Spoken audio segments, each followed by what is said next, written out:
Hey everybody, welcome back to my show, Talkin Schmidt with Aaron Schmidt. That's me. If you're new here, consider subscribing. If you're returning, welcome back. It's nice to see you. I'm glad to have you here.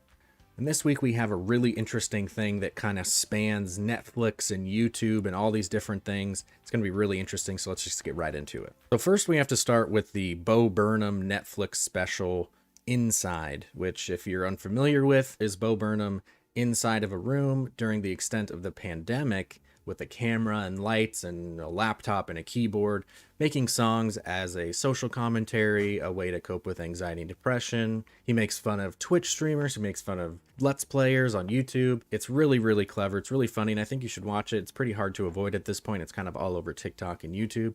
But if you haven't seen it already, you should go see it. But what we want to talk about today is, in particular, the shot in the song White Woman's Instagram, where Bo has a bunch of words drawn on his face. And some might say that looks like Gabbie Hanna's Twitter profile picture. And I would be one of those people. Now, is that a coincidence? I don't know. I did exclaim to my partner that Gabbie Hanna is definitely going to take that as a term of endearment when I'm pretty sure he's making fun of her. And I'll tell you why. For those of you who don't know, Gabbie Hanna is a Viner, YouTuber, poet, depending on who you talk to, basically anyone other than Gabbie, a pretty bad one. She, some would say, stalked Bo Burnham to the point where she had a profile with a photoshopped picture of her and Bo, to the point where her and his audience thought that she was dating Bo Burnham. It was very weird. He eventually met Bo at a show, got a few pictures, updated this profile, has since gone on to make a career for herself, has even been accused of stealing Bo Burnham jokes, and is still to this day a very big Bo Burnham fan. So seeing this words written on the face thing is quite common. But I'm sure he was going through White Woman's Instagram and made that little nod to say, like, You're dumb. The reason that that is interesting, not only because Bo Burnham totally slighted Gabbie Hanna, but Gabbie Hanna just happens to be in the news a lot lately. And she is in the news for being extremely scary. She sent a poetry book, one that she wrote, to a YouTuber named Rachel Oates. She sent this to her. Rachel Oates is very knowledgeable in the world of poetry. She read the book and put up a review saying that it was not very good. And Gabbie Hanna has then attacked her left and right. And I don't want to get into everything that's happened. There's a lot better creators that have covered this. She has made so much trouble over her crappy art. The fact of the matter is you can create, you can still do whatever you want to do, write another book of poetry, make another song, but people can say that it sucks when it sucks. People can say that it sucks when it doesn't suck. She's basically taken these reviews of her content as personal attacks to the point where it's becoming scary.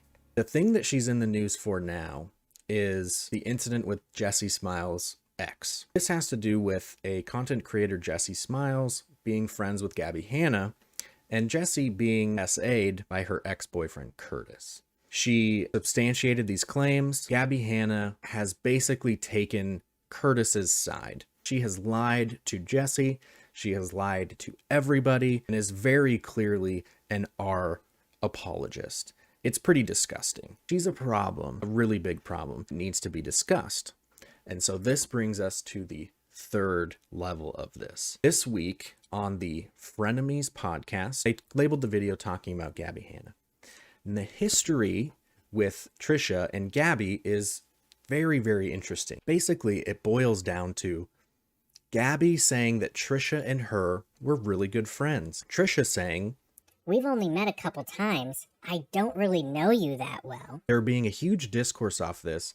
Gabbie sending her fans to attack Trisha over and over and over again. Trisha is very scared of Gabbie to the point where she has blocked Gabbie on all social media. Gabbie continues to attack, And it's really, really gross. So up until this point, Trisha has not refused to talk about Gabbie Hanna.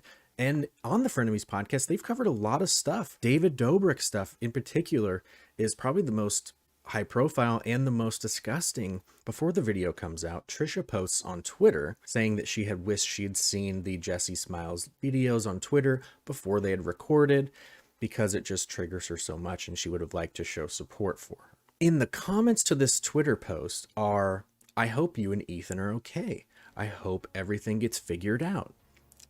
Mixed in with about 50% of people saying that, and then 50 people saying, "What happened? The episode hadn't come out yet. You actually have to be a member on H3's YouTube channel to see Frenemies yesterday." I'm recording this on Tuesday, so on this Monday. Some people had seen it, most people hadn't. I think that she is heated in the moment with this Gabbie information that she has held back for so long. She has not talked about.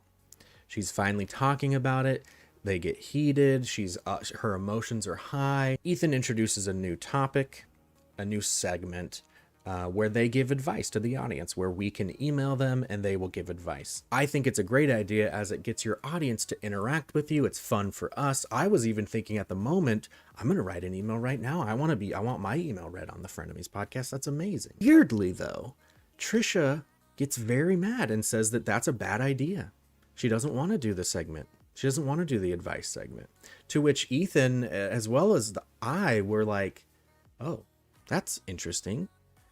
I thought it was a pretty okay." I'm not saying like it's the best idea. It's not original by any means, but it's a source of engagement that I was personally excited about as a fan. It was very interesting that Trisha shot it down so fast. They end up having a very hard discussion about her role in Frenemies, her cut, which, if you're familiar with the Frenemies lore, she brings up the 45-55 split very often. Ethan's response is basically, "I paid for the stuff to make the studio. I pay for the crew, the H3 crew." So that's where the 5% comes. She does get 50% of the YouTube premium memberships, but apparently she didn't know about the premium memberships for some time. So I don't know about the communication there.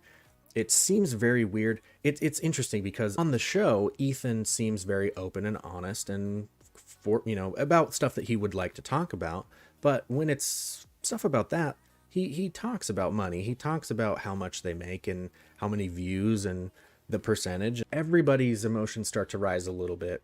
And then it kind of reaches a new level where Trisha starts to accuse Ethan and the whole company, H3 in general, of reusing ideas, and specifically points out the pregnancy. So for those not in the know, Ethan and Hila have a kid, Theodore, and they just announced that they are pregnant with probably twins, maybe triplets.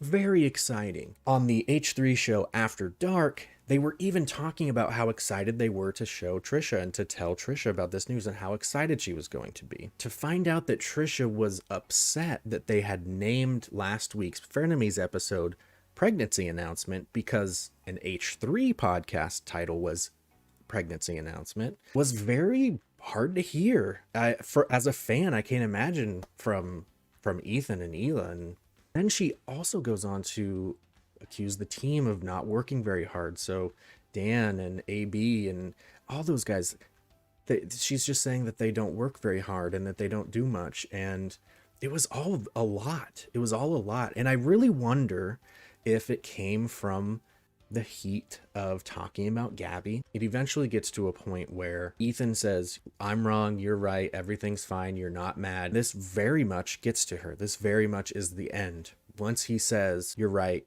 you're not upset, let's just move on," she breaks down. She completely breaks down and the show just ends. The next day, Trisha posts a video on YouTube on her own personal channel, early in the morning, still in tears. And she says that Frenemies, with her in it, is over. She is stepping down from Frenemies. It sucks. A lot of people are really, really bummed out. Ethan even tweeted out that the Frenemies merch was about to come out, and now he has a bunch of sweaters and sweatshirts that we don't really know the fate of right now. I got the impression, as a fan of H3 and as a fan of Frenemies and Trisha and Ethan, everything. Ethan did turn a corner. Well, they both turned a corner early on after the Dr. Drew episodes. They both kind of understood each other a lot better. And it was here that Ethan really started saying, you're awesome. I love your music. I think this is great. I get you. She would, they would play a music video, and it's clearly not something that Ethan is into. It's clearly something outside of his interests, but he's so pumped and he's very, very supportive. Ethan gets excited and shows the Vape Nation video, and Trisha kind of shits all over it. And they even talk about this. It's a pretty well-known thing in the community that Trisha needs to be more supportive of Ethan. So it's very, very weird that she claims to not be creatively supported in the dynamic of them. And it's a bummer. It's really a bummer to see this happen. There's things that she says she's grateful for, but actions sometimes speak louder than words. So that's where I'm going to end it this week. I know it was a little heavy. It was a little different. I did think it was interesting how Bo and Gabbie and this Frenemies blow up kind of all took place together in the same week. It's very, very interesting. And I thought you guys would think it was interesting too.